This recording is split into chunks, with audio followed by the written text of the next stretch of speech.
Сәлем достар. Мен кішкентай саяхатшымын. Бүгін мен сіздерді сиқырлы су асты әлеміне шақырамын. Менің үлкен, мейірімді досым тасбақамен бірге жүземіз. Бұл саяхат өте қызықты болады. Қараңдаршы, қандай әдемі. Біз мөлдір көк суда жүзіп барамыз. Айналада жарқыраған көпіршіктер мен күн сәулелері билеп жүр. Күн сәулелері су үстінен жарқырап түседі. Міне менің досым тасбақа.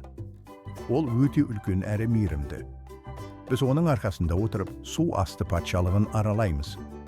Ол бізді қауіпсіз жерлерге апарады. Ол біздің ең сенімді досымыз. О, қандай түрлі түсті балықтар. Олар бізбен бірге ойнағысы келетін сияқты. Қызыл, сары, көк, жасыл балықтар бәрі де әдемі. Олар біздің айналамызда жүзіп жүр. Су асты әлемі керемет.